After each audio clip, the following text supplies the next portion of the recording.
there's a 100% chance of a laugh thunderstorm. Four men with different viewpoints take a movie, show, or documentary and review it uncensored, unfiltered, uncompromised, with no holds barred. Join BS3, Wilkes, King Doc, and H-Rap B as they take on Hollywood their own way. BS3 Network proudly presents The Forecast, where H-Rap B always predicts, if I owe you something, I ain't got it. And if you need it, get it from God. live every Monday at 8:30 p.m. Central. Check your local listings for your viewing and listening pleasure.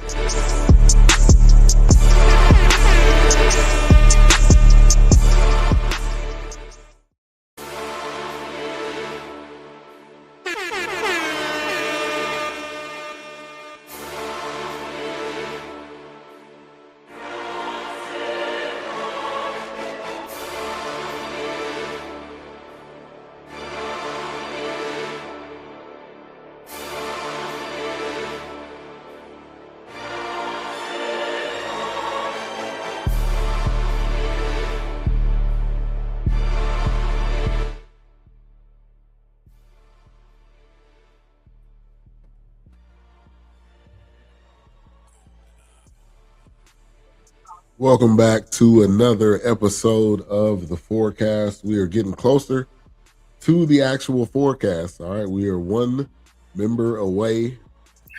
Doc should be coming back soon. But welcome back to another episode of The Forecast.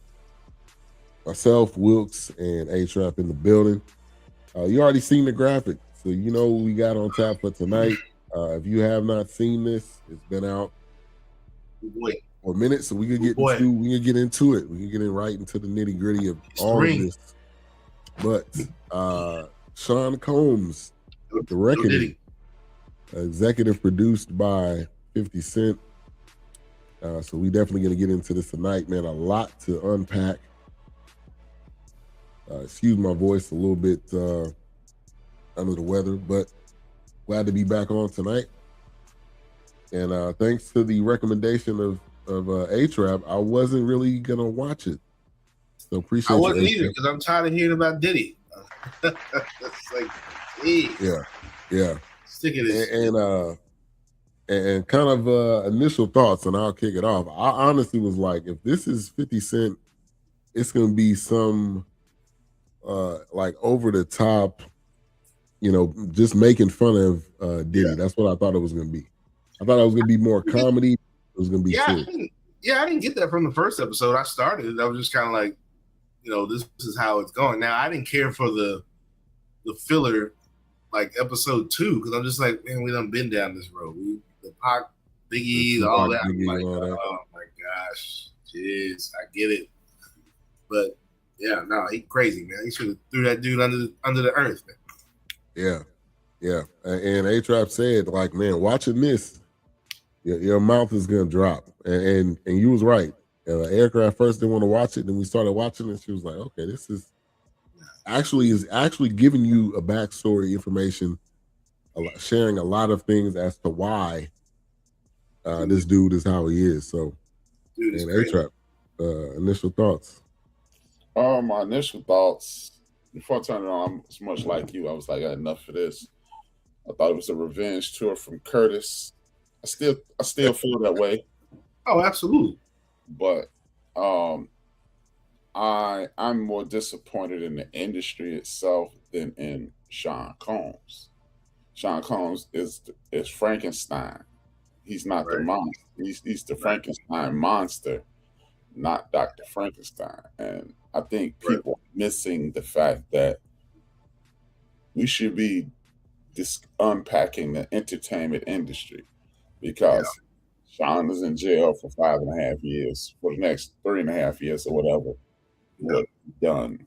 But Harvey Weinstein, he got life. Right. Yeah. Let's talk about the real monsters in this thing. But it is indicative of my next episode. Them asses. The masses, them asses. Yeah. And that's what it is. And I think the other part of this is there was a lot of people along the road that are now talking, that seen all this stuff that was going on. A lot of these people had an opportunity to say something, and they didn't. So, which is in everything. You got enablers, people around you that'll just allow things to happen because they're getting paid, because it's helping to build their career. So why do I need to say something? Because it's not going to affect me. I'm not the one getting beat. I'm not the one getting money stolen from me. Yeah. So, yeah. Right. And I think one of the biggest surprises out of this whole thing was Eric Sermon was in this. When I seen his face pop up, I'm like, what type of connection do they have? Yeah. Which obviously it kind of talked into his ex-girlfriend, which Diddy just one of those people. I'm not surprised about that at all. Just one of those people, like, if I can't have you, nobody can have you type situation. And if I see something I want, I'm gonna try to go after it. Yeah. But a 4-part series. I thought, all right, how you gonna drag this for 4 parts? But it really, I mean, it dived into a lot. Now, obviously, we know the Bad Boy and the upbringing and how Bad Boy got started, but then they also talked about the Uptown with Heavy D. I'll be sure. I didn't know Uptown Records was that major, like a major player on the scene. Give me your thoughts on that, A-Trap, and that kind of era. I mean, see, like this is my window. You know, this is me. Combs is only a year older than me, so I knew this. Uptown, Heavy D, Andre Harrell. You know, Andre was the next guy. Andre was the guy. He was supposed to be hip hop's. He was supposed to be Russell Simmons. He was supposed to be Master P. He was that. But that was before those guys ever came about. So, you know, he was part of a world famous hip hop group, Dr. Jekyll and Mr. Hyde. Most people don't know that. He started off as an artist. So, you know, I remember all these things happening. I remember seeing this in Word Up magazine. I remember seeing this in the Jet and the Ebony. You know, you saw this coming. And I remember they had this one video, Uptown, Uptown, and all the artists came in. It was a video. It was like Wu-Tang Clan before Wu-Tang Clan. Yeah. It was just dance. Heavy D came out, then some singers, and it was just like, what is this? But then you found out that's a record label, and it's about to take over, and that's old boy, you know, and you know, because people don't realize Heavy D was.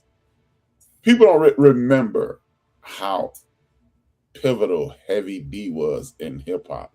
Heavy D, MC Hammer made hip hop what it is today. Not saying that they were the best, but Hammer made it comfortable for other cultures to enjoy hip hop. Heavy D made it comfortable for your parents to love hip hop. Yeah.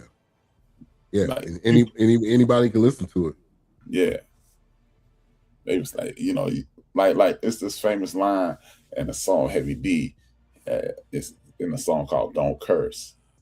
And Q-Tip even said, because he used to call himself Heavy Dilly D. And he was like, because the Dilly D is the favorite rapper of my mom. So Heavy D was the man. Heavy D was TV friendly. He had personality, he had charisma. He a big dude that could move. He dressed nice. So Heavy D made hip hop. It softened hip hop for people. So yeah. And then kind of you know, Diddy's impact on that with Mary J. Blige and Jodeci. So man, talk about that era, Wilkes. I know that was like that was, I think, right when we started to kind of get into music. I say for me, but that was like that R&B mixed with hip hop. Oh yeah, you had that gangster.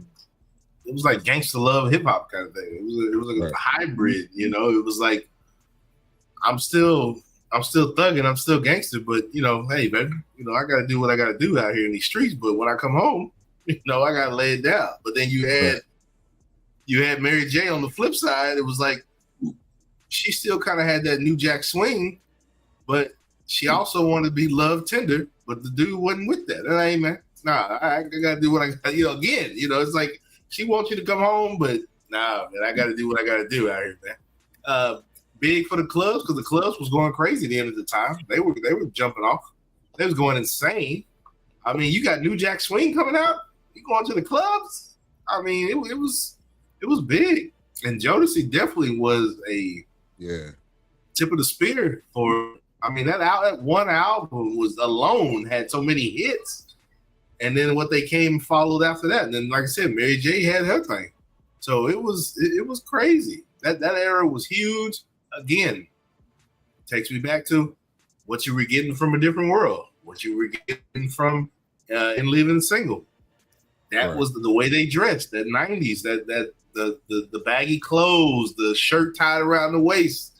The latest earrings or what the medallion. I mean, it was huge. It was big. I mean, all that was going crazy. That was a big deal. That's why I said that was like another Renaissance, a second coming of like the Harlem Renaissance or the Black movement. And I think New York definitely harnessed that, and they presented that. But then we had movies. You had, things that were coming out that were great. Wesley was still appreciated. Eddie was doing this thing.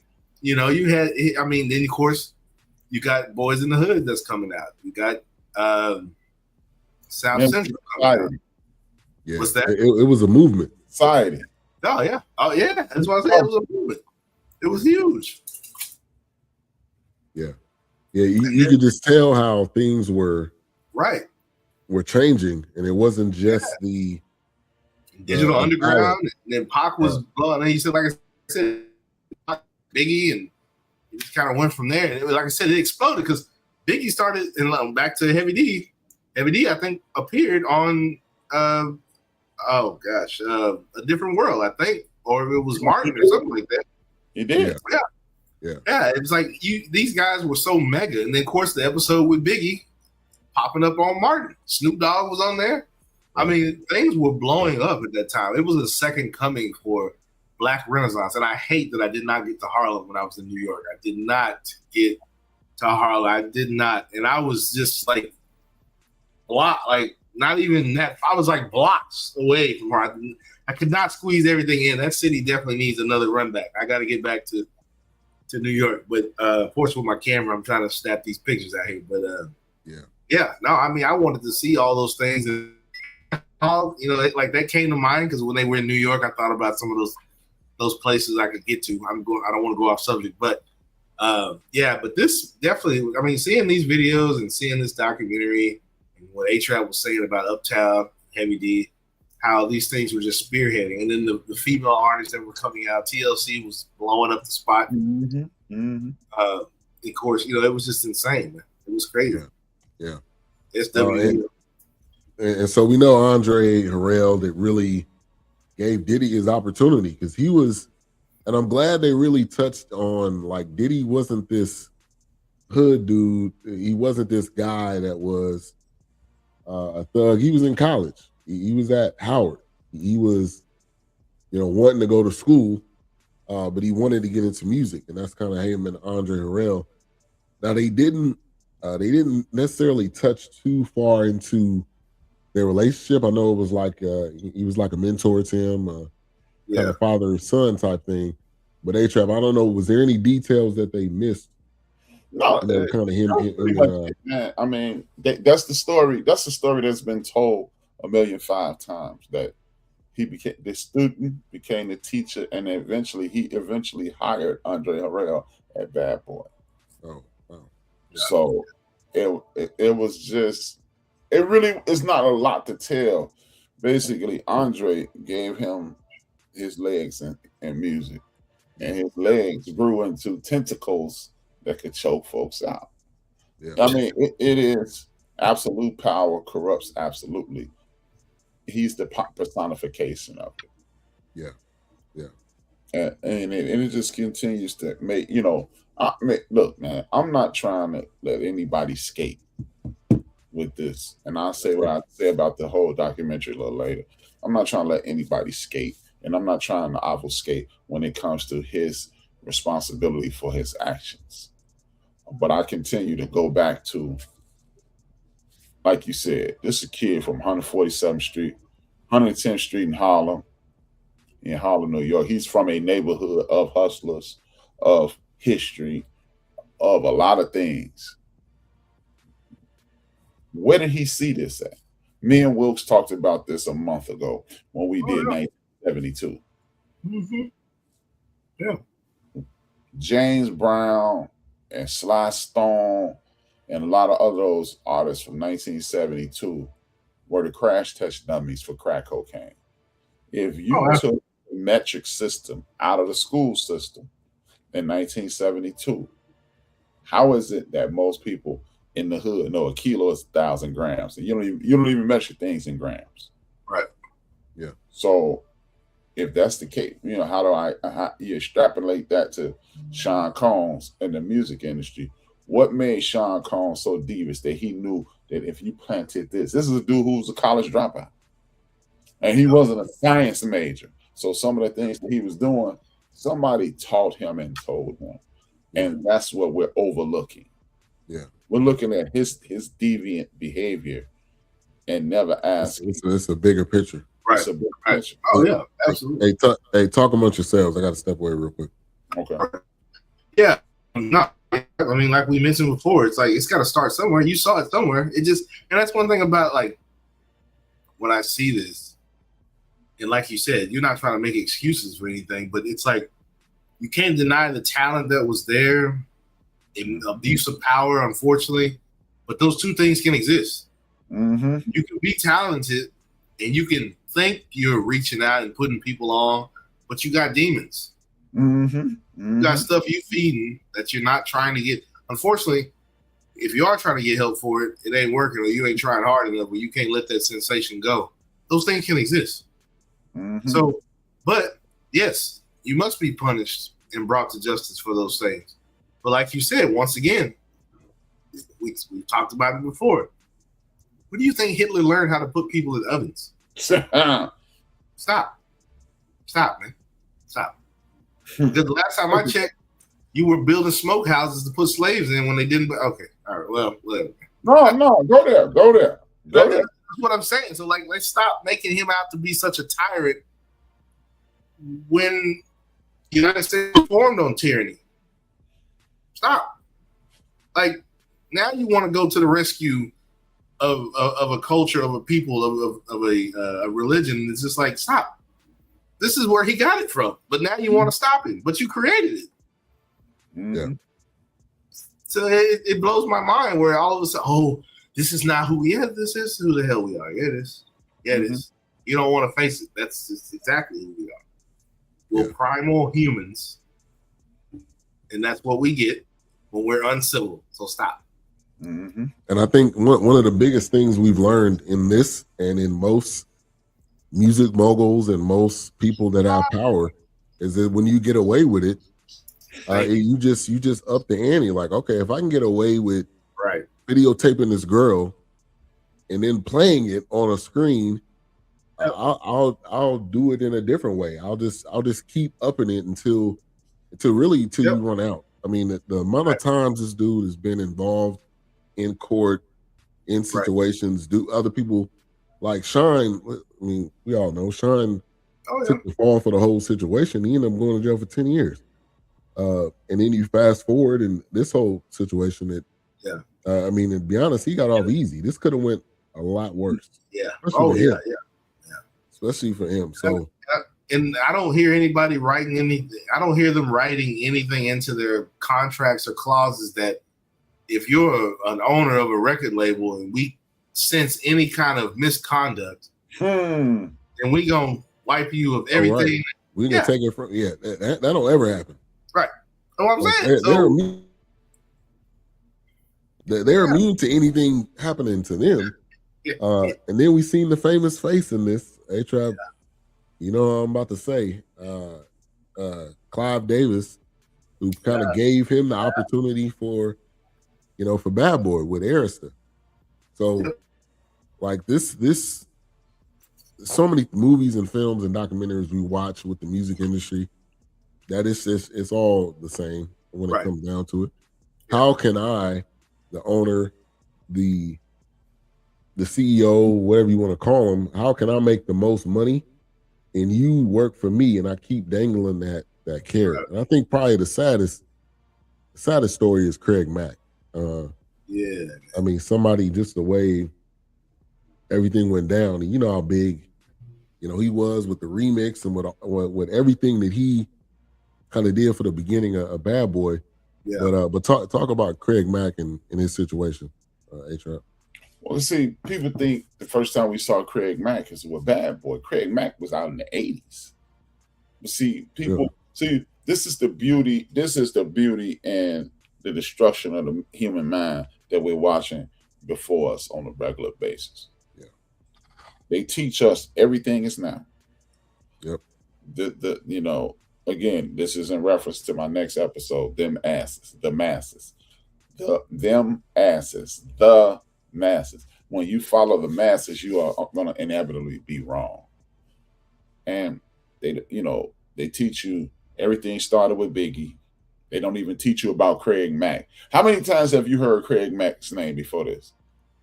Craig Mack got nominated for a Grammy before we ever heard Biggie Smalls. You don't hear it a lot. They say everything started with Biggie. Everything but that ain't true. That ain't true. It didn't start with Biggie. And people need to realize, I ain't gonna lie to you. I remember when I first heard Juicy, I was like, that's trash. I'm not gonna lie to you. Because the first time I heard Big on his own, because he was on this song with Super Cat. First time I heard it Big on his own was this movie called Who's the Man, which is referencing back to what Will said. Ed Lover and Dr. Dre did a movie called Who's the Man. They were police officers. That soundtrack had a song called Party and BS. Yeah. Biggie murdered that song. I remember rapping those lyrics around some dudes who were rappers. They was like, man, I didn't know you rhymed. I was like, dude, that's not me. That's Biggie. That's Notorious B.I. He was Biggie Smalls then, because people don't realize he was originally Biggie Smalls. Some dude took the name and patented it, and he tried to get Puffy across the head for $2 million. And Puffy's like, yeah, okay, we're gonna be Notorious B.I. Yeah, nah. Yeah. So yeah. But again, everybody focuses on right now. I've been saying this, man, even when you met me, what was I saying on my show? They don't want you looking back, because if you look back at Dr. J, you're going to mess around and find out that Dr. J used to like Muhammad Ali, and Muhammad Ali is connected to Malcolm X, and Malcolm X is connected to Elijah Muhammad, and Elijah Muhammad is connected to Marcus Garvey. And then you're going to find too many things that you need versus what we want you to know. Right. You know, we've never seen anybody shoot like Steph Curry and Jerry West and Clyde Frazier and Downtown Fred. You don't get a name like Downtown Freddie Brown shooting the ball close to the rim. Craig Hodges. Hodges, Dale Ellis. Look, don't play with me. But if I can just make you think we've only seen this, and when you speak up and against anything that is what we're saying, you are identified as a hater. Like, you know, like, and they get the people to buy into it. We've never, you know, Michael Jordan is the best ever. I knew he was better than me. You don't become Magic Johnson thinking anybody better than you. Right. You don't become Larry Bird thinking anybody's better than you. So they get these clips and sound bites, right, and make you focus on now and never look back. And yeah, Craig Mack was out when EPMD was first starting. When EPMD I heard that in the list. 6 years before that. Crazy. Yeah. And people don't know that. But you don't know that. And you don't know that Craig Mack was the biggest star in the world on Bad Boy. How about this? Right. Something that, see, this is how you know this whole thing with 50 was personal. Because if you were really trying to do justice to people, you'd have focused a little more on Craig Mack and said this. Craig Mack drew the Bad Boy label. It looks like him. He paid for that. Yeah. It even looks like him. You said he did or didn't get paid for that? That's Craig Mack's art. Art, yeah. Bad Boy label. It belongs to Craig Mack. Yeah. But nobody talks, because this is how you know this is a smear campaign. This is a personal strike. This is some vendetta, because you're not trying to expose Sean. You're trying to embarrass and humiliate Sean. And he should be embarrassed. And if he did all these things, he should be embarrassed. He should be humiliated. But it's just certain things in this documentary documentary series that let you know it's personal. And I'm gonna take one thing in particular: the Tupac situation. I'm from a gang-ridden city. I say, and I don't want to hear about all this. You're in Chicago. No. When this was going on, Chicago was. Y'all think what y'all saw, y'all see every night, was insane. Like, remember, y'all heard about, man, there was 450, 500 people killed in Chicago last year, right? Yeah. During this time period, in 1994, there was 975 people murdered in Chicago. Wow. So don't tell me about no violence in Chicago now. Right. But they don't want you to look any further than the last 5 years, because then you realize, well, maybe it ain't that bad. Maybe it's not that bad. Cook County houses 9 million people. 450, 500 of them were murdered. It's horrible, but it's not a big number. If you had $3 million and somebody charged you $450 to get into a party, would you go, are you crazy? You'd be like, $450. So this is like the Tupac. That's what I was going to, the Tupac thing. They keep trying to blame this man's murder on Tupac. Man, God bless the brother's soul. But from where I'm from, a city that the movie Colors was originally supposed to be in, it's Colors here in Chicago. Hey, put it like this. This is how color-driven Chicago was. If you lived in a specific neighborhood, you could not wear a Chicago Bulls jacket. Wow. If you live in a specific neighborhood, you cannot wear an Orlando Magic jacket. Those are two rival gangs. You couldn't wear a home team jacket unless you wore the Black Bulls jacket. But you still might be in danger because it's still those two colors, black and red. So from where I'm from, there are a bunch of dudes at that period, in that time period, that would hurt you. And if you punch one of those dudes in the face, you probably weren't going to see the end of the weekend just like he did. Now, did Sean offer $1 million to somebody? Yep, probably so. I've heard too many people say it. Gene Deal and others people have said it. Other gang members have said it. But that night, he could have got a refund because it was gonna happen regardless. That was happening that night. He not only punched that guy. You like curb stopping somebody in the middle of the casino, like in the middle of the hotel. And this dude is a known shooter. Yeah. I could put you on the phone with some dudes who are known shooters. And if you'd said, if that guy would have got me jumped and we'd have saw him later that night, game over. So yeah, he may have wanted it. He may have even checked on it. But that ain't why that brother got killed that night. That brother got killed that night. It was I think the fact that they even brought it up, it was gonna be tied to Diddy. Why else would you bring it up? Like, you had to. Now, Diddy in a room full of Crips, did he say, hey, I need this dude taken care of? And we all know Diddy is a talker. He over energetic. Like, if you say things in the wrong situations, it could lead to something.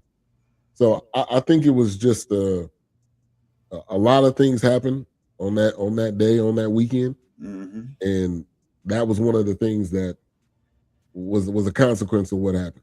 So it was a lot. It was different factors. Yeah. But can you put it directly on him? No. But he had a part. They try, of course, but you can't put it directly on him. Yeah. Because if that fight don't happen, then you can say that. Right. Then you say, okay, if it was just out of the blue and there was nothing that went down, then because it's still a little murky in the water. Like we've been talking about this since 1996. We almost had, This is and everything that we ever watched, anything that he was even in that era, they're gonna talk about it. Oh yeah. It's still a hot button topic. Yeah, like they said, I remember being at work. I wish I was exaggerating 1%. And this dude knew I like East Coast rap versus West Coast rap. I'm an underground hip hop guy till I die. And this dude walked into my office the day that Biggie died and said, West Side, we got y'all back. I was like, a grown man, a dude older than me. Yeah. I was like 28. He died in 97. So I was 27. I was 26, about to be 27. This dude was 27, about to be 28. And he said, West Side, we got y'all back. I was like, we? What do you mean we? To this day. I'm not in this. Right, exactly. That dude ain't been across the Mississippi. To this day. To this day. As far west as he's been, you know what he has? I would assume as far west as that cat has gone is St. Louis. Oh gosh. Wow. I mean, and that was the beginning of like hip hop for me. Like I like both of their music.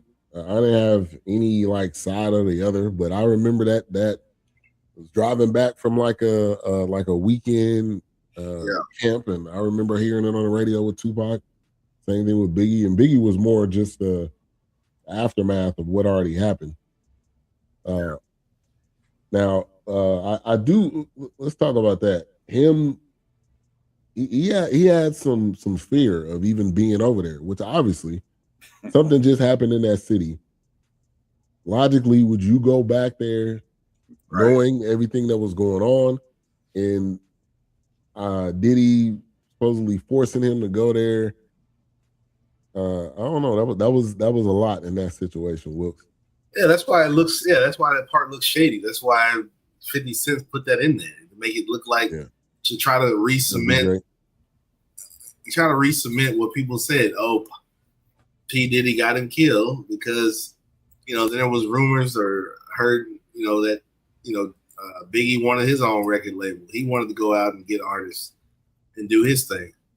And it was like, why would you take a man back to a spot where they told you don't step foot? They warned him. Told you don't step foot. But you go take one of your hottest rappers, one of your hottest people you got on the label, you go take him out there with you. And then now it's like he got a life taken. So yeah, they threw it in there so we could see it, just kind of re-cement that, Biggie, we can tie the line, dot the I's, and right. Like I keep telling you, Diddy got that man killed, kind of thing, But and I would believe that before I believe the Tupac thing. Yeah. Oh, I mean, because look, we all know you're more valuable in the record in the music industry. You're more valuable when you're dead. You're right. Because we go and supposedly the album wasn't called Life After Death. Mm-hmm. I don't know what it was called before. I don't know what. Yeah, but that was like, I'm waiting on this album to come out. It's a double CD. Back then, kids and people watching, double CDs, that mean like you made it. All right. That means you were at the next level of rap if you came out with a double CD. And they had the book in there. I mean, it's the nostalgia of that album is crazy. And Bone Thugs on there, R. Kelly, like any artist you can think of that was hot during that time, he had them on there. DMC from Run DMC. Right. But when you see that coming out and you like Life After Death, and you're like, damn, dude just died, and now the album's called Life After Death. That's what you name. Yeah, that's what you name it. Yeah. And now I'm like wondering what was it called before, and what amazing marketing. Like again, Diddy is amazing at marketing, at getting his package delivered in a way that people want to find it, want to buy it, want to be crazy about it. Kind of similar to a Jerry Jones. Jerry Jones can package the hell out of the Cowboys. It don't matter if they 1-15. They can have they can have that Thanksgiving Thursday game, no matter what. No matter how bad they are. Yeah, and they got a Christmas game on Netflix. On Netflix. Let's go, baby. Crazy. Jerry said, I gotta be a part of it, man. Hey, like I am the NFL, okay? So the Cowboys better be on the most prime time game. Roger Goodell just borrowing my ship, man. Right, exactly. But A-Trap, you know, what do you know what the album was called before that, and what was kind of your thoughts? That was education for me. Yeah, him dying, and then the album called Life After Death, which made it even bigger. Yeah, right. So just weird circumstances, Was the art weird coincidence. And was the art cover the same with the hearse and him standing with the hearse? I mean, Right. But see, the thing is, it made sense to call it Life After Death because remember, Ready to Die was Ready to Die. Right. Now I'm living after I die. So this could be a Curtis Jackson creation. Yeah. Right. Because, like Will said, the photos were taken. Yeah. But what were you gonna call it? I mean, it meant something different because it was like Ready to Die, and it was like I'm ready to die, but now they made like look at the first video from Hypnotized. That's the first time you ever seen Small smile. Yeah, he was smiling in the video, halfway dance. His leg was broken, so he wasn't gonna be moving. Yeah, but he was smiling. So you know, we ain't see Small smile. He got Versace on. He wasn't wearing all the thugged out clothes. He was like, "Hey man, I'm here. I made it." So ready to, life after death. I was ready to die, and this is the life after death. So again, this is how you package something. This Curtis is equally talented in regards to packaging things. Yeah, man. I have underestimated, and I have not watched Power. I apologize to everybody if y'all like Power. I haven't watched it, but I have underestimated his ability to put together film, TV.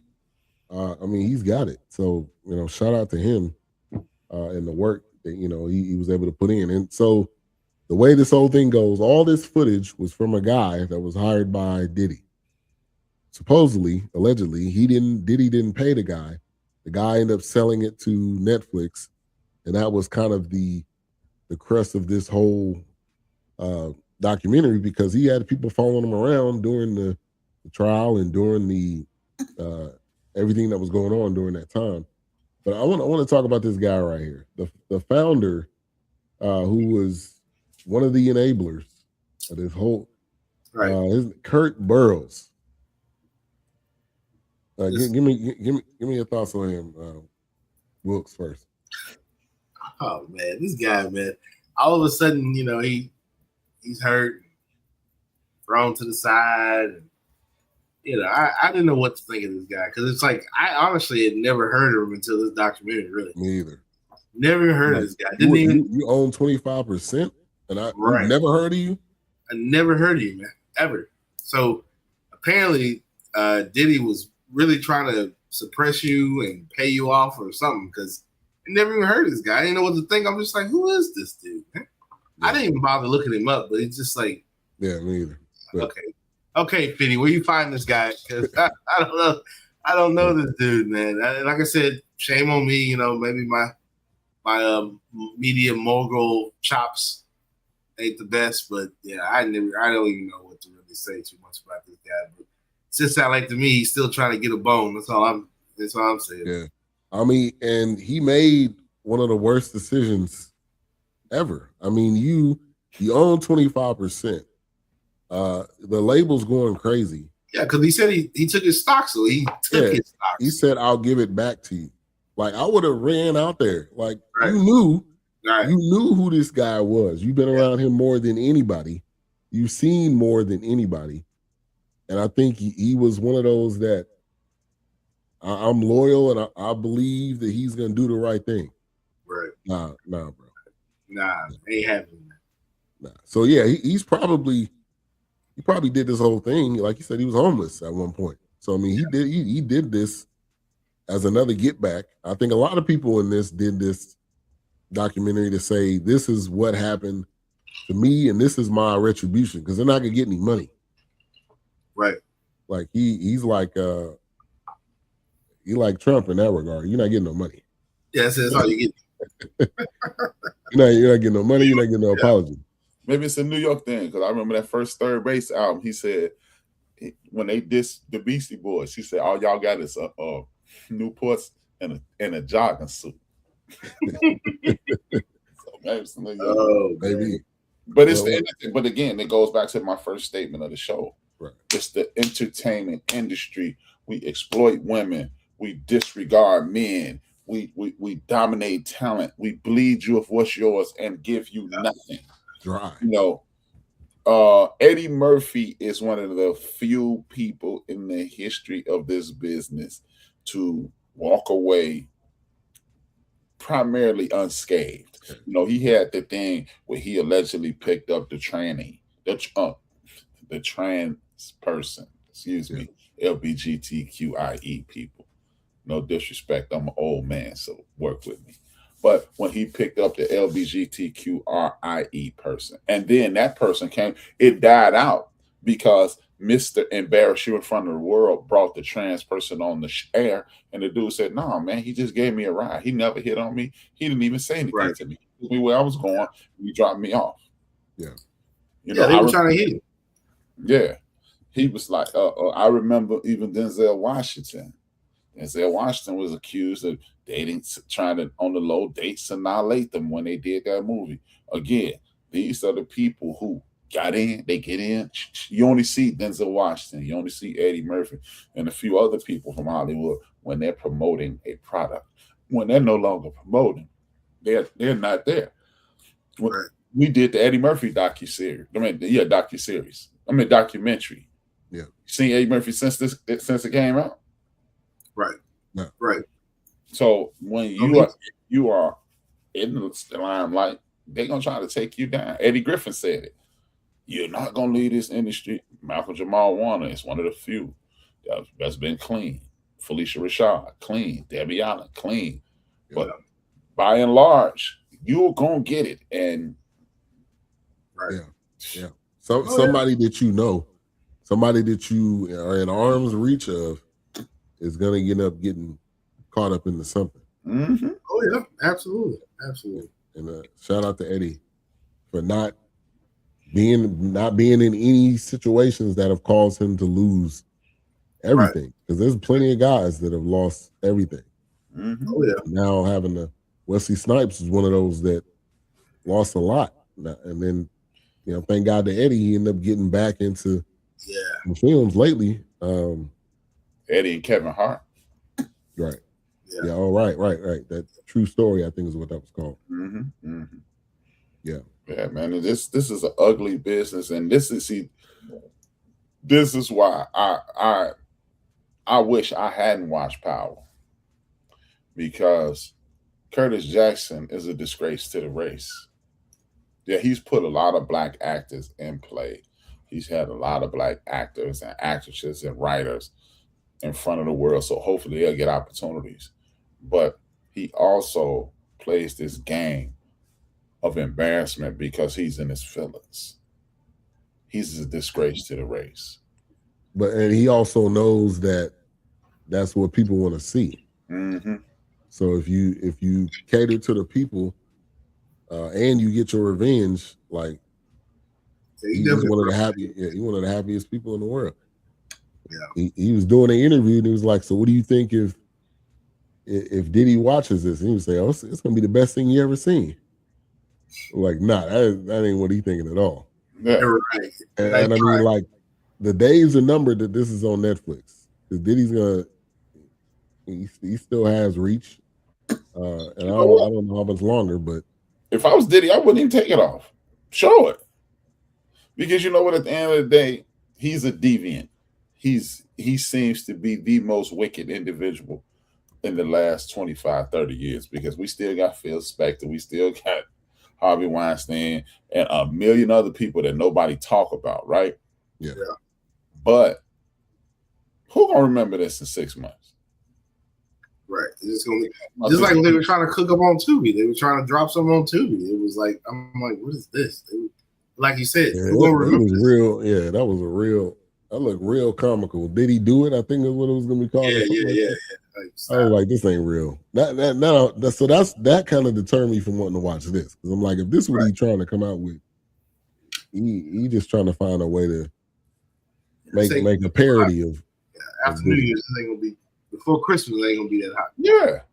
Yeah. It's top 10 at this time, but something else will come out.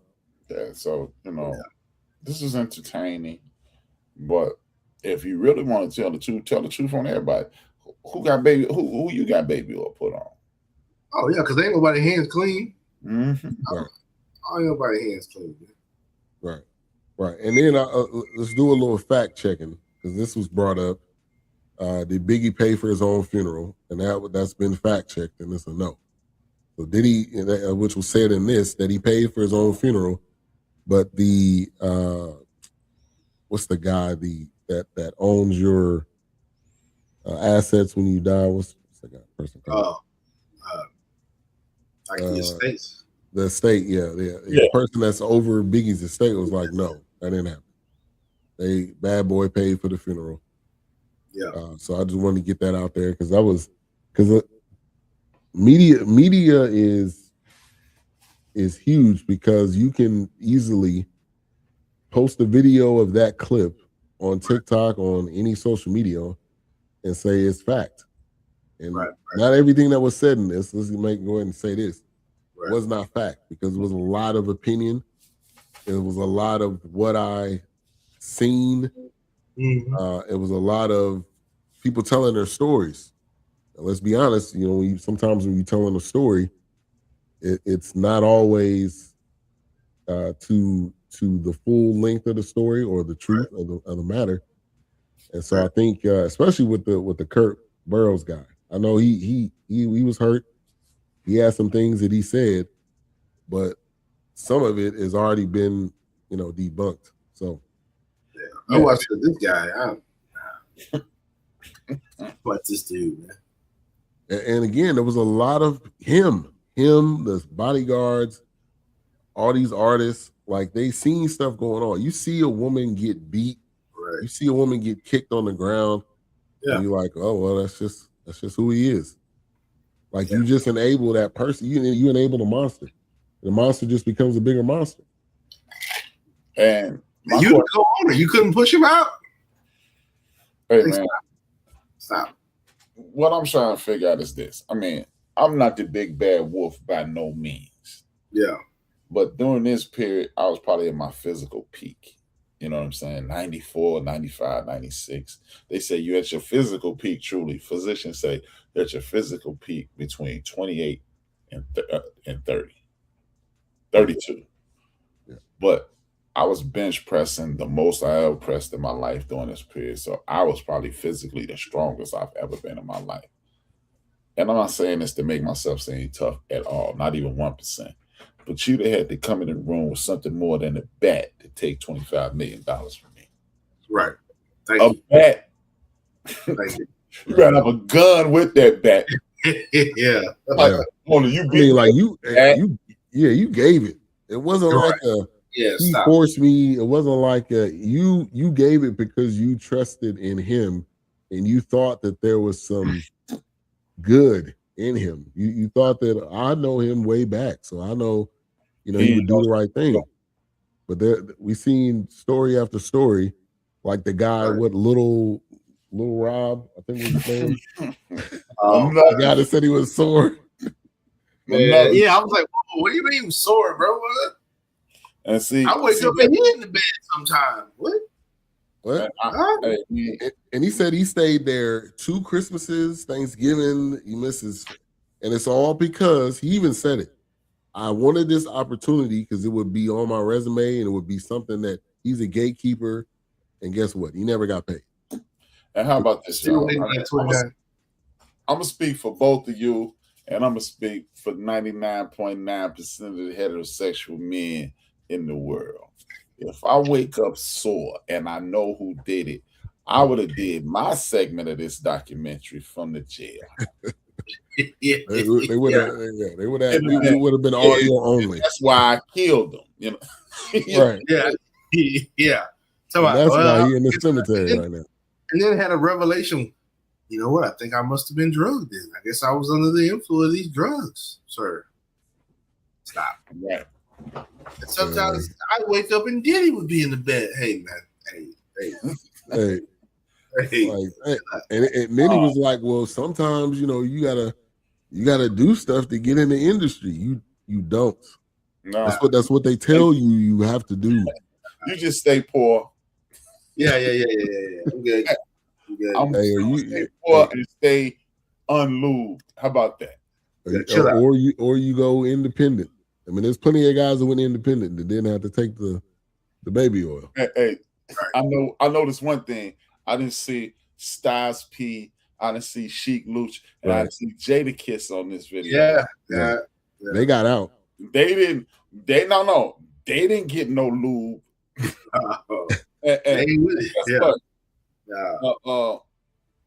Jadakiss wrote a couple songs for Puff. Yeah, he said he got his money. Well, I thought the Locks as a whole didn't get. They probably didn't get what they should have gotten. I don't know. Yeah, the group, I don't think they did, but the group didn't. I'm just saying. What's up, Denise? In the building, thank you for tuning in. But I think some artists were willing to say, "All right, I know I'm not going to get what I'm worth, but let me leave with whatever I have. I still got my pen, I still got my talent." Right. And they were bigger off of Bad Boy than they were on Bad Boy. Exactly. Yeah. And then when you think of after Biggie died, that was when the Puff Daddy and the Family album, which I ain't gonna lie, I played the hell out of that album. It was good. It was good. But a lot of people was like, the dude had no talent. We all knew that. He wasn't a rapper. He was an executive. And that legendary source, man, that if you don't want your executive producer to be dancing in the videos, come on over to Death Row. I mean, that's gotta be like the biggest Source Awards probably ever. And that was the same one with Andre 3000 came up there, right? When he was like, the South got something to say. South got something to say. That was a crazy Source Awards. I would have loved to have been in the building. I saw a video recently that allegedly Suge Knight was talking about Jermaine Dupri. He was talking about Jermaine Dupri and not Diddy? Not Diddy. Wow. Allegedly. Wow. And that would be even crazy because, I mean, like the events that occurred after that whole comment is crazy. But yeah, you're right. You know, So Def was big at that time too, which Jermaine Dupri don't get a lot of respect. Shout out to Jermaine Dupri. He don't get a lot of respect for the artists and that he's found. And one thing we can say, Diddy is for everything that he is, he does have an eye for talent. There's a lot of artists that we've all listened to. We may still have the records, listening to it on Apple Music, YouTube, or whatever. Yeah. You know, he has an eye for talent. Yeah, he knows who to steal from. Yeah, exactly. Right. Yeah, and everybody got the same story at the end. Yeah. Besides Lil Kim. I haven't heard Lil Kim say any stories about he never gave me my money, and I don't know if she just let it go and just moved on, but Mace has been vocal. Yeah, I'm sure you got a few people that's just like on the Cosby thing. I'm sure you had a few people that are like, nah, no comment. Not gonna be and he said he was talking about Diddy because JD wasn't doing half of what Diddy was doing. And in the videos, I give you that. But he was in the Brat videos, and he was in the. He was there, like videos. Man, Diddy. I mean, Diddy was like dancing across the screen. Like he would be on this end and would be dancing on that end. I don't know if JD was in the videos, but I don't know if he was dancing like that. He was there, but he was there. Neither Denise, but it's just I saw the video. That's all. And who knows? Who knows? And there's a lot of, even with the Keefe D thing and the audio and what was played, and then that ends up like fast forward into now. Is he in jail right now? Right? Or is he? Yeah. You get out February 31st. February 31st. Never. Yeah. So let's get into this. The whole part about Cassie. With some of this stuff, I'm like, if any of this stuff is true, bro, this is nasty. Ain't no other way to put it. It's just like I get it. Some people got that type of kink, I guess, but nah, not my woman. And I'm gonna watch my woman get basically plowed by some dude. But okay, I don't get that, man. I don't get it. See. We're looking at it. And maybe that was more. Okay, let me say this real quick. Maybe that was he's seen that more of his property and not his woman. Exactly, man. Okay. Exactly. This is not my woman. She's my woman because I own her. Right. Okay. What's the difference in that and porn? Just a reenactment. Not your wife. No. But that ain't his wife. Yeah, just a reenactment. You're right about that. Because he probably would not do that with Kim Porter. She wouldn't have it. From what they were saying, she was more like, I'm your wife. If you want to go over there and do all that stuff, you can go over there with your plans. Right. But again, like everything we've seen in this industry, again, back to what A-Trap said, when they're young, she was 19. When they're young and impressionable, and is Diddy of all people, she's seen or heard stories of everything he's done and people that he's given opportunities to. It just seems like she was willing to really do whatever. Yeah. Like whatever it took. Yeah. And that album, did that album ever come out on Bad Boy? No. I mean, it came out, but it was probably years and years and years after. I never even knew. I never knew who she was. I just knew she was a little young girl next to him. Yeah. She was a toy, man. She might as well. He was disrespecting her to the point she may as well have been on a leash. Yeah. True. And who knows? He might have the way he is, he might have went that far. Yeah, man. And the March 9th parties, I mean, like that's how you honor your so-called best friend. Yeah. You're somebody that you were cool with. Wilkes. And talk about that whole situation, man. Yeah, the March 9th thing, like this, you freak offs on March 9th? This is what you're doing, man? This is how you honoring somebody. This is how we doing it now. You up for 14 days and you got flavored Coke? Like, right. Ecstasy. What's going on, man? What you doing, man? I was like, hey, if you up for 14 days, man, it ain't ecstasy, man. Right. That's not even a binger. I don't know what you call that. Like, you know what you're doing, but yeah, that's so weird, bro. It's just like he was on like some Charlie Sheen type level. Hey, but let's forget, man. I forgot the name of the rap group, Motley Crue. These dudes said they was mainline and Hennessy. Yeah. So this is this wicked industry, man. Yeah, man. It's just the latest character. Yes. Yeah. Like it's somebody else to fit the mold. Right. Somebody else to fit the tire. And he wanted to be the rock star. He wanted to be whatever you want to call the biggest star. That's who he wanted to be. I mean, everybody that was who's of who was there. I mean, they even flashed through the pictures and even the stuff you've seen outside of this documentary. They're like, damn, we partying with them? Like, they going to the party. Your president used to be. I've seen an all-white party in the Hamptons, and your president was there. Oh, I can believe it. DiCaprio. I can believe it. Yeah. Who's who in stardom during that time? And March 9th. This is how you commemorate it. Yeah. And see, this reminds me of, you know what this documentary and its selective persecution does? This is like when Michael Vick got in trouble and the whole Justice Department was like, we getting everybody, we taking this dogfight thing down. And then they probably saw a couple of governors, a couple of senators, some millionaires and that, and they was like, we're gonna get 18 months, just shut up. Then we'll make you rich. Right. Exactly. Yeah, they went after one person. They ain't even, I highly doubt they even tried. And it wasn't even his, by the way, people. Right. But you got to go after the name. You got to go after the biggest name. Yep. Got to make somebody an example. Yeah. And then the funny thing is, I'm telling you, the Michael Vick situation, not comparing it, it's just like the OJ situation. I watched that thing from top to bottom. People don't remember it was Michael Vick's cousin who was followed by the DEA. And they had already stopped fighting. He snitched up. Hey, man, I'll give you my big cousin. Wow. And he's the man. That's what people forget. And just like this Diddy thing, You mentioned it at the top of the docuseries. I mean, at the top of our episode.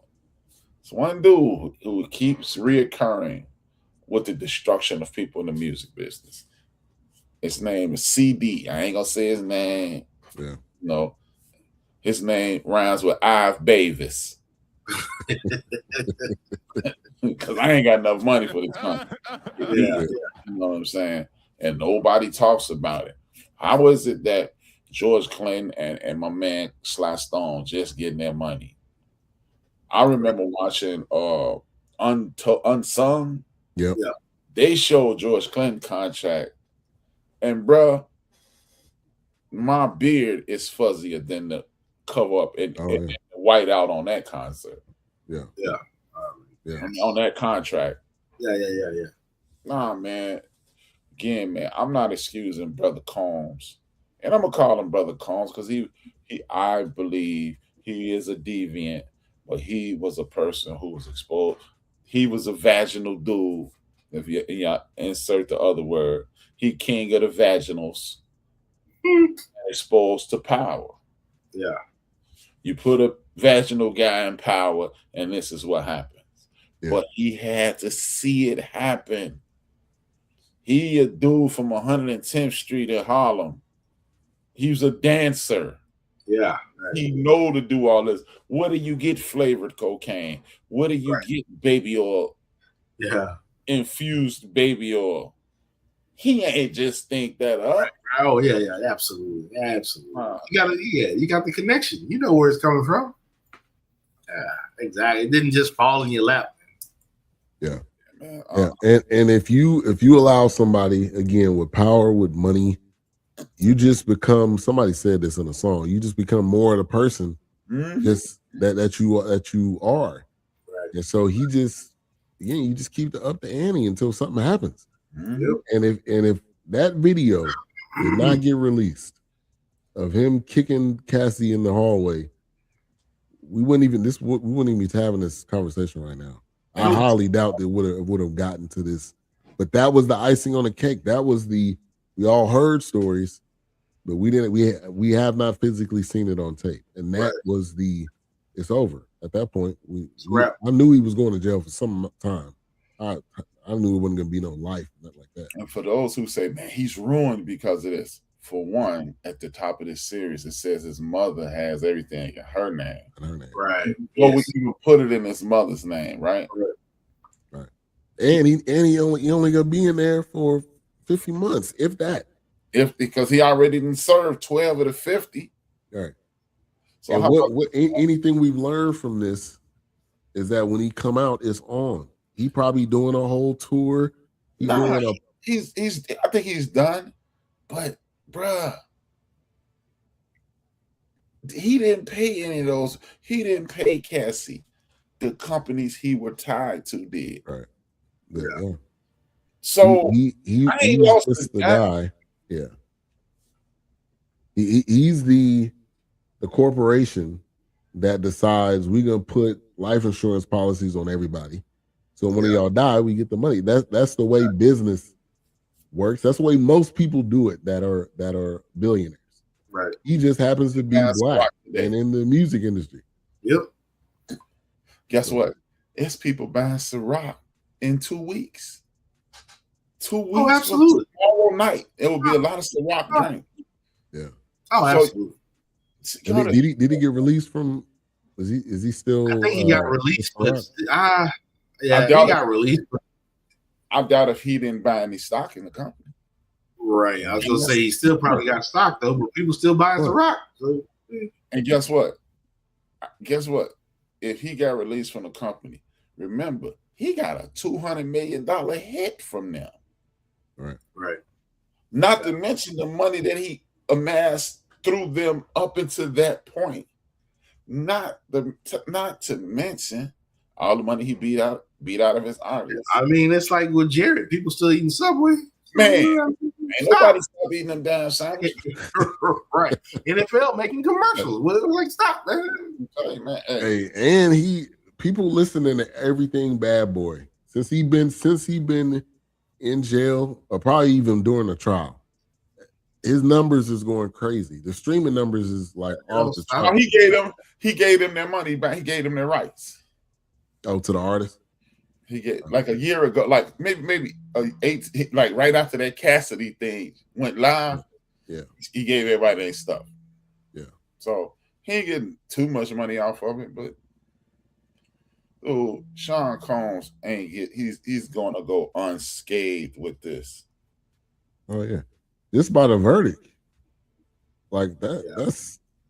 I mean, it's a long time if you there every single day, day after day. But on the larger scale, that's not a lot of time. Yeah, you already know somebody big. They waiting for the interview when he get out. Oh yeah, because he's supposed to be. If they don't interview him while he's in there. I think he's gonna be on the end of the bench when he get out. Hey, he could be at Madison Square Garden, front row. Yeah, man. Hey, saying man. But yeah, man. And then they touched on the the Making the Band, which became a huge hit, and they made a really good point in this. You already had the rap, you already had hip hop, but in order to also gain a bigger audience, MTV, everybody was watching MTV. URL, I think it was called TRL. TRL. I know what you mean. Like they had so much that him doing this Making the Band, which I think he did 3 different seasons of it, it just gained even a bigger audience. And then they had him on. It wasn't American Idol, but it was another show he was on. Mm-hmm. Was it American? It was something like that. It was on something. Something about the music. It was on Fox, but I don't remember what it was. He did that for a minute. Yeah, 2 seasons of it. Yeah, I mean, when you have an eye, an ear for talent, like you're gonna have opportunities, until you die. Because people want to know, people want to hear your opinion. They want to hear what you think. Right? They want to, hey, listen to this artist. This is how you know it was a smear campaign. His son needs to be locked up too. Just right. You said that last week. The shooting of what was that guy's name? G. They didn't give his full name. Yeah. But that was like a whole nother thing. I'm like, what does this dude do? They didn't really touch on that, but exactly. He wanted to have that persona, which he did. Like, fear me. Do what I say, or you got the chances of dying. Oh yeah. And then the Capricorn, that's a name for you right there. Capricorn Clark. She was kidnapped. Chill out. That was your friend. Like y'all the way she portrayed it, they was friends. Now, if Diddy was to talk about it, that probably wasn't his friend. You work for me. Right. But they kind of blurred some lines. When you start blurring lines, things, and I think that's kind of how her story wasn't possibly believed by the jury. But kind of hard to believe you got kidnapped by somebody you say is your hero. Right. He kidnapped me. And then Kid Cudi, that's who Cassie. I don't know. I'm starting to think, man. I know you started off young, but I'm starting to think like, where's she at upstairs, Cassie? Like at some point, man, you had involvement in it. Is it all on you? No, but part of it's on you. Like, and you knew who this guy was. Again, most of these people knew who he was. It wasn't like I just met the guy, so I didn't know this is what he had the ability to do. So people just continue to let this dude get away with a pass, and then when things like come to a head, they're like, "Oh, I didn't know it was going to get that bad." Yeah, right. Yeah. Oh, yeah. Like you didn't think the monster was going to be the monster, right? I mean, I can only speak from my personal experience. Never had anybody put any infused baby oil on me. I didn't wake up sore anywhere. But sore, and Diddy was next to me. But I can remember hanging with a older crowd, and I had to put hands on one of the older guys. I was a relatively strong younger guy because I played football. So this older guy couldn't really be as fit. He he basically jacked me up because he had experience fighting. He just couldn't manhandle me. He beat me up.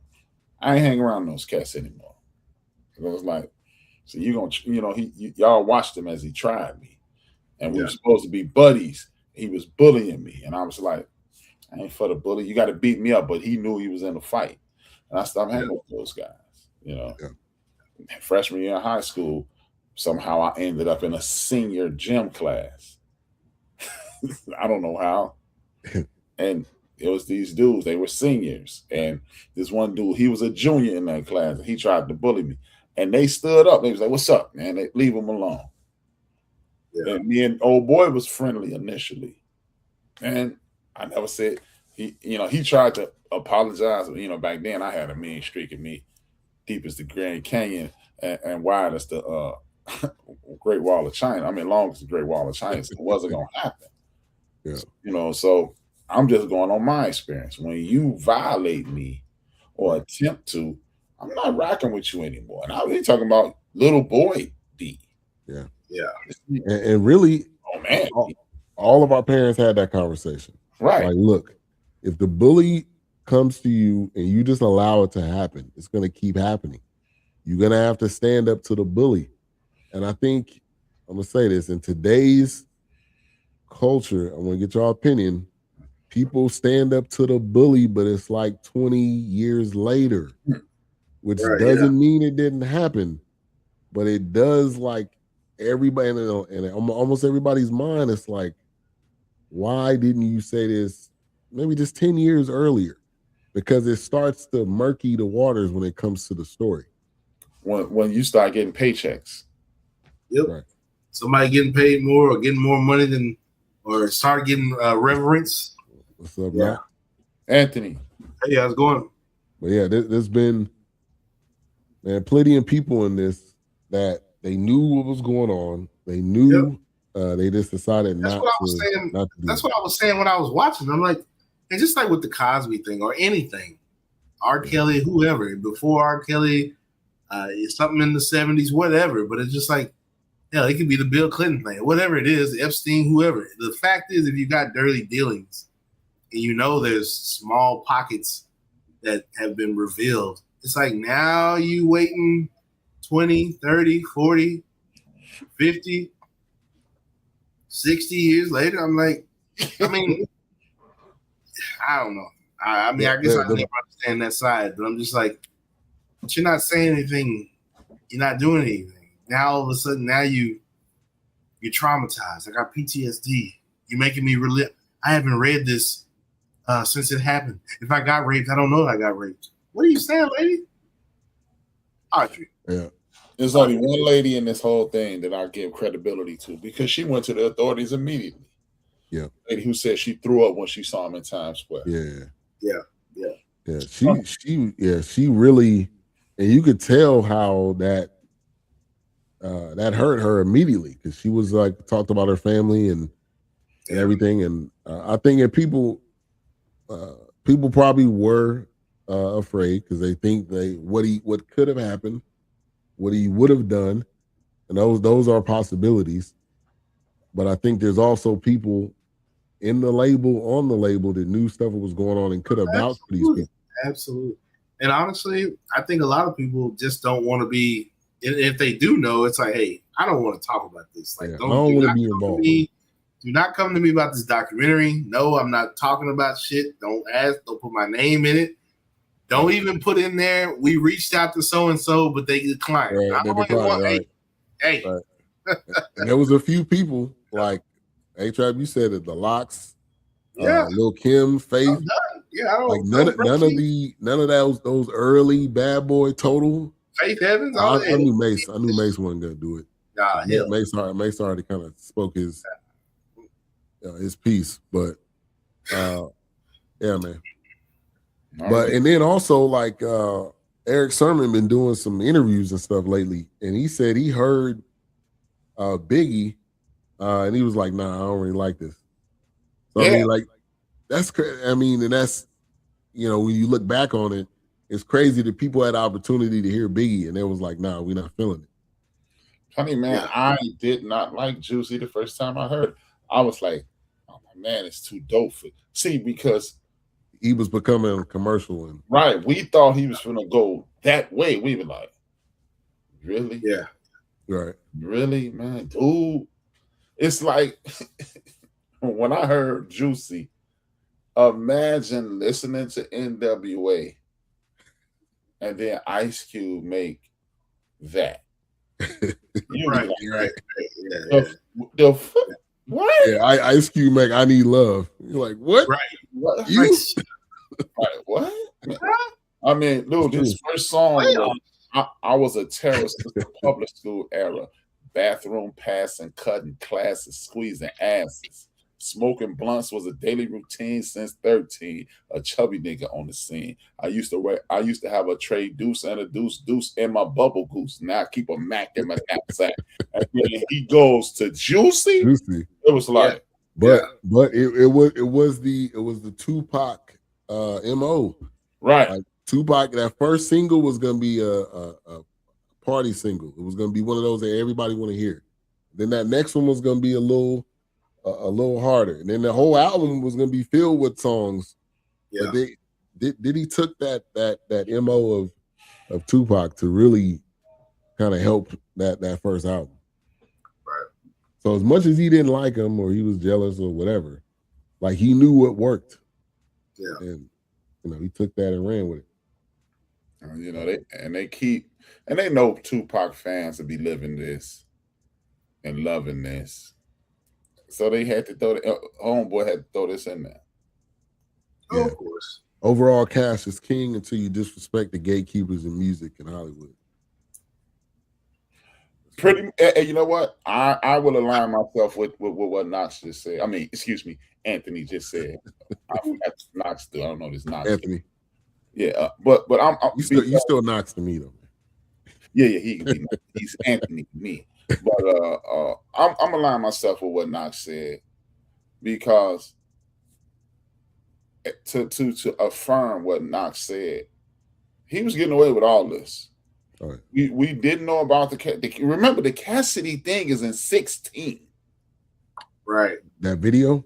Yes, that is from 2016 or 2017, something like that. That video been on the wraps for 8 years later. Yeah, but it's amazing how that came out right after he sued the people who distribute Ciroc for an additional $300 million. Right. Then his name becomes mud. You know how much money he slid that hotel not to show that? Hey, man. How much they paid that hotel to get that video? Like they had the double it. Yeah, all of it. Yeah. The minute I seen that, I was like, it's over, man. Like it ain't no like, oh, it's too fuzzy to know if it's him. It was him in a towel. Yeah. In a towel, this dude running down the hallway in a towel. Hey man, if nothing else, he should get a sponsorship by the people that make them towels that wrap around you. Because I can't walk from the bathroom to my bed. That's what I'm saying. My mind falling off. This man ran through the hallway and kicked through the hallway, stomping her, and then dragging her. I'm like, yeah, man, like they say on the internet, my relationship not like that towel. I don't want it. If it's not as tight as that towel, yeah. If we ain't tight like that, I don't want it. Man, hey, that was wild.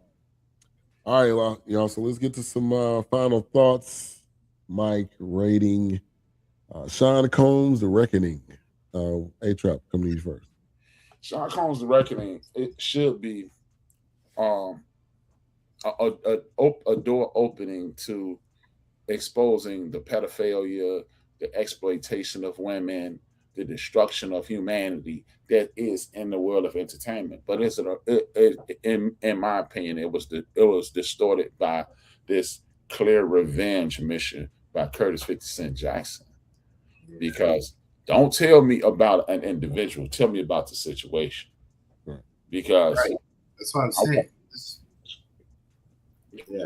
Go ahead, Wilkes. Go ahead. Oh no, that's what I was saying. I mean, this was supposed to have been about how many days before he got arrested, blah, blah, blah. But you squeeze it in how he ran his business and the Pac and Biggie and the West Coast. And man, we done been through all that, man. We already know. It's just like, we get it. It's definitely one of, it's like, yeah, you want to be serious, but you're still being petty too, man. It's a revenge tour. King petty. Yeah, you trying to find anybody that's willing to speak up, speak against. Now they out his reach. Oh, don't worry, he gone for a minute. And it was just like, dude, are you gonna tell me about the events leading up to it? Because all this right here is not nothing new. It was nothing new. That's why I didn't like the second episode. I'm just like, talking about this Big and Pac thing again. We talking about this West Coast. We talking about Pac, going down there to meet him and shoot him and beat him up. Come on. The whole Quad City. I mean, like, man, we done heard that story. I heard it 1,000 times. Like, stop, man. You ain't doing nothing new, man. You ain't did nothing different. I used to believe Sean Combs and a group of dudes rented cars to drive to Vegas. Come on, stop, man. Like, what? Why are we paying drivers from Harlem, different people to drive? Stop. From New York. And here's the thing. I made that drive from Rhode Island to Phoenix. It's crazy. It's crazy. So it's like 2 days, probably. It took us longer because we kicked. It might be a little longer, but yeah, it's insane. Hey, what's your rating? Oh, me or A-Trap? A-Trap. 3.5. 3.5. Okay. Oh, okay. Yeah, well, A-Trap did better than me. I gave it a 3, man. Yeah.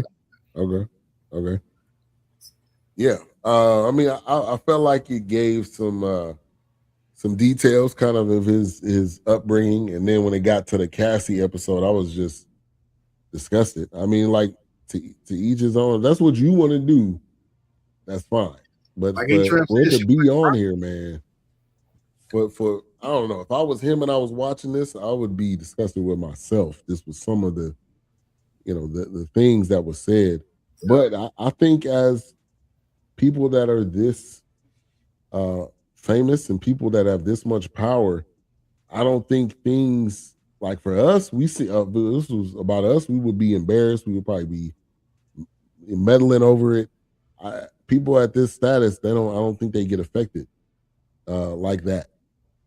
So I don't know. Who knows what Diddy's response will be when he gets released, and maybe do a sit down with 50. I mean, that'll get probably do it on Club Shay Shay. Yeah, do it on A-Trap. Yeah, into the bench. We don't need 50. Do it on Club A-Trap. Yeah, but I'm gonna go with a 3.5. I felt like it was entertaining. If it was put together well. He got people from the woodworks that I didn't even know existed. So, right. Shout out to him on that respect. But yeah, I'll give it a 3.5. Let's think about this. He'll be home in 3 years. Who gonna be thinking? If that, yeah, right. Because I figured they're gonna do. I honestly, I don't know if he's gonna do all of it. I mean, he could be house arrest. No, yeah, I don't think so. I mean, he could be, teaching classes. He could get off on good behavior. I don't think he could serve all of it. I mean, but think about it. He's already 14 months in. Yeah, true. So now that's what, 35, 36? Yeah, that's 3 years. Yeah. That's gonna go by like that. Yeah. Like I said, next thing you know, he's gonna be doing interviews. Somebody gonna get it. Oprah gonna be there. Gayle King, somebody. And I'm only throwing them softball questions, unlike Gayle King. Remember that, Diddy? Yeah. Yeah. Hey, Gayle King had R. Kelly sweating. He was like punching the air. He was like Omar Gooding and Boys in the Hood. Hey, little fun fact. That is pure Chicago, and this motherfucker bullshit. That's what everybody in Chicago is. Yeah. Boy, calm down, boy. Man. Yeah, boy, that is collective. Get your pussy ass out of here in Chicago. Right. So y'all wasn't rocking with R. Kelly? No. I'm talking about that interview with Gayle King. The way he was acting. Y'all can fly up here tonight, and I can take you anywhere in Chicago to doing that same shit.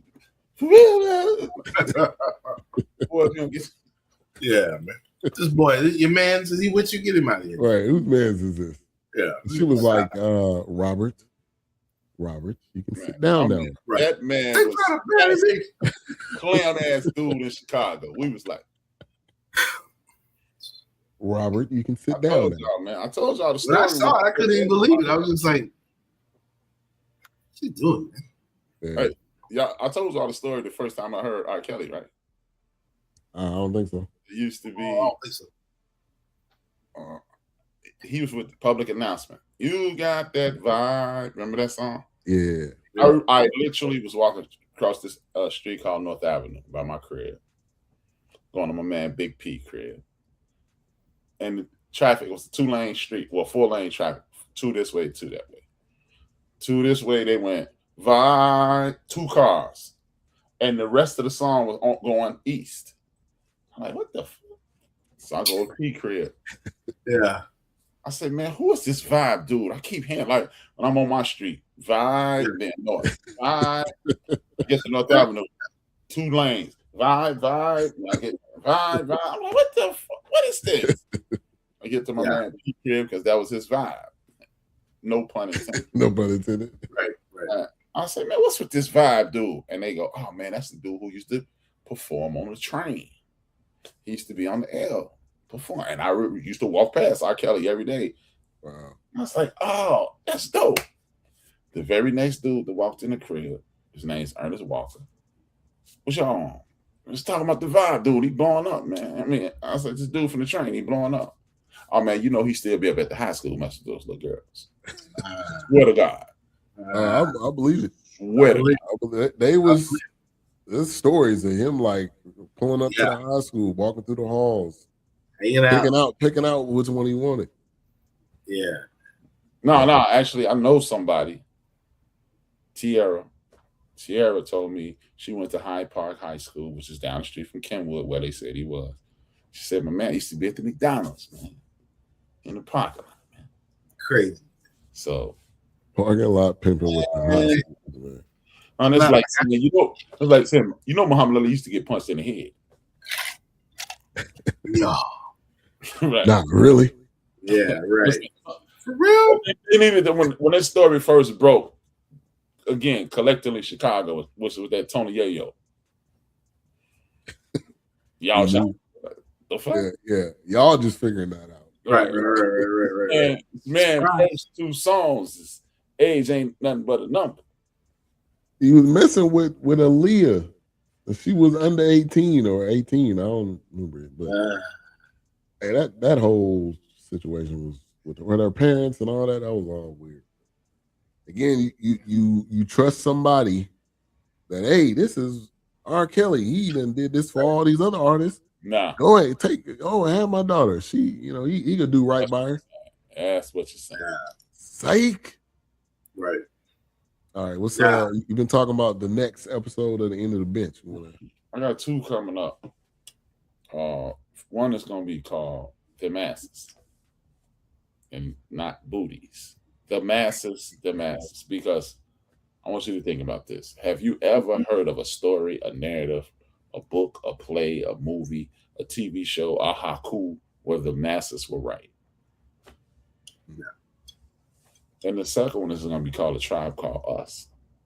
And that one is about how we have systematically we have been duped into separating ourselves. Like Wilkes has a wife and children. He has a child outside of his wife. I'm quite sure his wife does not introduce him as her stepson. She said, "This is my son." Right. Why are we using terminology like stepson, half brother, half sister? Yeah. We used to introduce our mother's friends as our aunts. Right. Now we say, that's my mother's friend. We continue to separate and then wonder why it's not like it used to be. Because when it used to be, that was my aunt.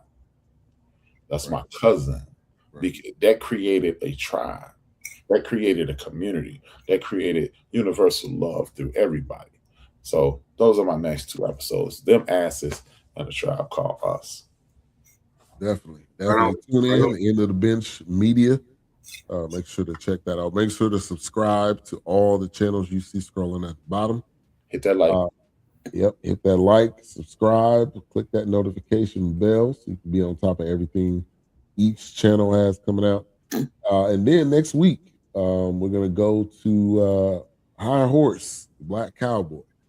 Is that on Amazon? I think I saw that. Peacock. Yeah. Peacock. It's like very High on the Hog-esque. I don't know. Maybe the same people that might have did this, but I'm already ready for it. Looking forward to it. Yeah. So let's play this preview. You want to go ahead and close us out, A-Trap? Before we close out, hey, I know why that movie was what it was last week. That was a Jordan Peele movie. You talking about After the Hunt? Mm-hmm. Okay, that makes sense. Hey, Now you may like that, Wilkes. It's I watched it.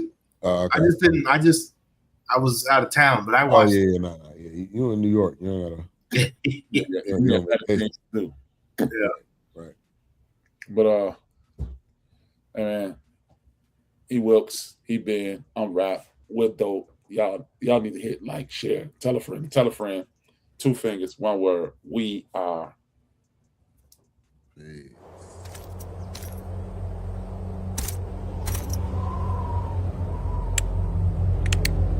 If there were no black cowboys, then America would not exist. Ride on, King Jesus. What, you want proof? No man can deny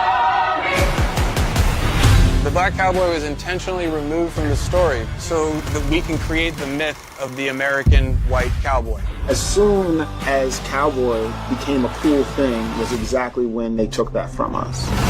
You know, white people really got some nerve. When you say cowboy, I don't think a Lone Ranger. The actual real Lone Ranger was a black man. Land is everything. Land is freedom. Land is power. It was just stolen. That's a heist. What you don't want to be known, you erase it. All this right here, y'all gonna have to rework that. Country music is black music. Has it been stolen? Has it been heisted? Is there anything black people have made that hasn't been heisted? You rewrote the history. We are just going back and straightening the story out. To reclaim what was stolen from us, we have to tell everyone.